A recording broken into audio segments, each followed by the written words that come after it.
আসসালামু আলাইকুম। এই মুহূর্তে আমরা আপনাদের সাথে এমন একটা ওষুধের ব্যাপারে আলোচনা করব। আসলে চমৎকার কার্যকারী একটা ওষুধ, যেটা আমি খুব অল্প সময়ের মধ্যে রেজাল্ট পেয়েছি। আপনাদের যাদের আনার এবং আঙ্গুর গাছের পাতা কুঁকড়ে যায় বা মাকড়ের যে সমস্যাটা, তারা আশা করি এই কীটনাশকটা ইউজ করলে ভালো একটা রেজাল্ট পাবেন। বিশেষ করে আপনারা যারা আনার গাছের কচি পাতা একদম খেয়ে ফেলে, তারপরে আপনার কুঁকড়ে যায়, গ্রোথ নষ্ট হয়ে যায়, যত কচি পাতা বের হয় পোকায় খেয়ে ফেলায় আপনার ডগা সহ, তারা এই ওষুধটা ইউজ করতে পারেন। এটার নাম হচ্ছে ডাইকারাজল 20 SP। এটার গ্রুপ হইতেছিল আপনার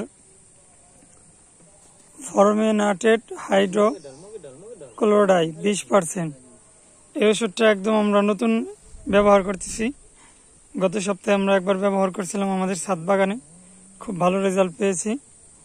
এটা একটি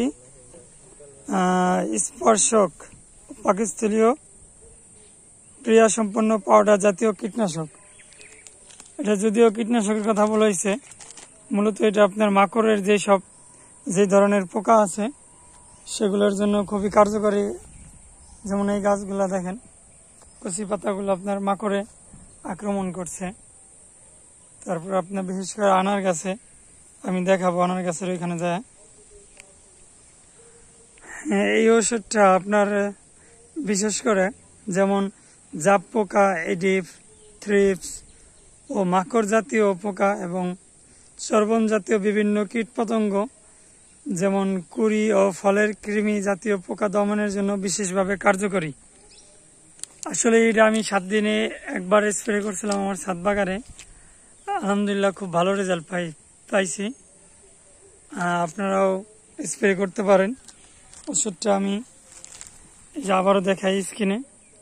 তো আমাদের আনারের যে চারা গাছগুলো আছে, ওই গাছের যে সমস্যা আমি আসলে দেখাবো এবং এখনই স্প্রে করব। এখন বিকাল 5টা বাজে, তো এখন উপযুক্ত স্প্রে করার সময়। এই সময় স্প্রে করলে আসলে খুব ভালো রেজাল্ট পাওয়া যায়। ওষুধটা আমরা সর্বপ্রথম বালতিতে এভাবে ঢেলে ভালো করে গুলিয়ে নিব। একটু দলা দলা ভাব আছে। তো ওষুধ স্প্রে করার আগে অবশ্যই আপনারা আধা ঘন্টা গুলিয়ে রাখলে পরে সবচেয়ে ভালো কার্যকরী হয়।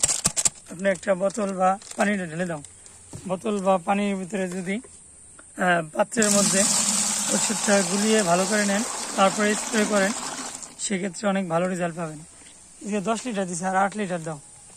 তো আমাদের এখানে 18 লিটারে 1 ড্রাম ওষুধ আমরা গুলাবো। এই ওষুধটা এটার সাথে আমরা কোনো ছত্রাক বা অন্য কোনো জাতীয় কোনো ওষুধ মিক্স করব না, সেক্ষেত্রে এটার যে গুণাগুণ সেটা কিন্তু নষ্ট হয়ে যেতে পারে। এটা পেট্রোকম বাংলাদেশ লিমিটেড কোম্পানির ওষুধ। দেখেন একটু লাল বর্ণ ধারণ করছে। কয় লিটার দিলাম? অনেকটা আপনার রুহ আফজার মতো, গোলাম মতো ভালো করে অনেকটা রুহ আফজার কালারের মতো চলে আসছে। তো একটা ডিফারেন্ট ওষুধ। ওষুধটা আমরা অর্ডার দিয়ে আনছি। আমাদের আনার গাছে এবং আঙুর গাছে প্রচুর সমস্যা করতেছে পোকায়, মাকড় জাতীয় পোকা। সেক্ষেত্রে এটা আমরা সমাধান আশা করতেছি। অলরেডি আমরা ভালো সলিউশনও পেতে শুরু করছি, সেটা আমরা আপনাদের দেখাবো। আমাদের অধিকাংশ গাছ ঘনবৃষ্টিতে এক ধরনের ছত্রাক এবং মাকড়ের আক্রমণে গাছগুলা খুব নাজেহাল অবস্থা। এই যে সমস্যাগুলা, এটা এক ধরনের সবুজ মাকড় এবং ছত্রাক দুভাবে আক্রান্ত হয়েছে। আসলে এমন আক্রান্ত হইলে কিন্তু আপনার ছোট গাছ একেবারেই বাঁচানো মুশকিল। এটা আমাদের বড় গাছ বিদায় আমাদের তেমন কোনো আফসোস হইতেছে না, আসলে অনেক বড় ক্ষতি হয়েছে। আমাদের এই বৃষ্টিতে কিন্তু অনেক ছোট গাছ মাটিতে 2-4টা গাছ মিসিং হয়েছে ঘন বৃষ্টির কারণে। তো আপনারা সবসময় খেয়াল রাখবেন, অতিরিক্ত বৃষ্টিতে কিন্তু ছোট চারা গাছ আসলে বাঁচানো অনেক রিস্ক। বিশেষ করে আঙ্গুর, আনার, এগুলা অতিরিক্ত পানি নিতে পারে না এবং পানি ছাড়াও আবার আনার গাছ থাকতে পারে না। তো পানি দিবেন এক পাশ দিয়ে আর এক পাশ দিয়ে পাস হয়ে যাবে, এমন টব আপনারা সবসময় সিলেক্ট করবেন। আর আরেকটা ব্যাপার, সেটা হলো আপনার বৃষ্টির পানিতে কিন্তু প্রচুর অ্যাসিড থাকে, অ্যামাইনো অ্যাসিড থাকে এবং উপকারী এবং ক্ষতিকারীও।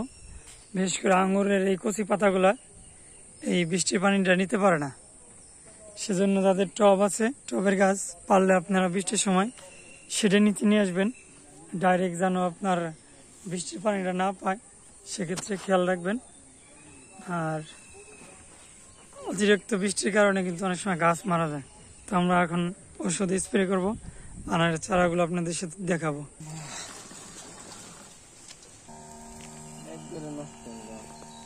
এটা আমাদের এই যে আনারের চারাগুলা, দেখেন মাকড়ের কারণে এবং ঘন বৃষ্টি পাইছিল, দুর্বল হয়ে গেছে চারাগুলা। তো এই যে এখন রোদ আসছে, বেশ কিছু 2 দিন ধরে রোদ উঠছে। আপনার 2-1 দিনের মধ্যে আবার ইনশাল্লাহ ঠিক হয়ে যাবে। আজকে আপনার মাকড়নাশক দিলাম, আবার আগামীকাল ইনশাল্লাহ আমরা থিওবিটটা স্প্রে করে দেব। সেক্ষেত্রে আশা করতেছি আরো ভালো রেজাল্ট পাবো। এই চারাগুলো অনেক হেলদি ছিল, কিন্তু মাকড়ের কারণে এবং ছত্রাকের কারণে চারাগুলো অনেক দুর্বল হয়ে গেছে। এটা সব আমাদের আনারের চারা শেড। এই যে দেখেন, এই পাতাগুলো কিন্তু আপনার মাকড়ের আক্রমণ করছে। মাকড় এবং জাপ পোকা ধরনের একটা পোকা আছে, এই পোকাগুলো আমাদের এই গাছগুলা ক্ষতি করতেছে। তো চারা গাছের আসলে একটু যত্ন বেশি নিতে হয়, যেমন একটা বাচ্চার যত্ন বেশি নিতে হয়, ঠিক তেমন ছোট চারা গাছেরও টেক কেয়ার বেশি করে করতে হয়। ছোট চারা গাছে ফুল চলে আসছে, যদি এই ফুল টিকবে না। এটা আমাদের আনারের বহুত জাত আছে, আপনাদের কারো সংগ্রহের দরকার হলে আপনারা সংগ্রহ করতে পারেন। মেক্সিকান, এটা আছে রোহানপুরি, এটা ইন্দোনেশিয়া, পাশে আছে কানাডা, এটা আছে কাশ্মীর। তো আমাদের জন্য আপনারা দোয়া করবেন। এই যে আমাদের আঙ্গুর নিয়ে একটা ভিডিও করবেন ইনশাল্লাহ।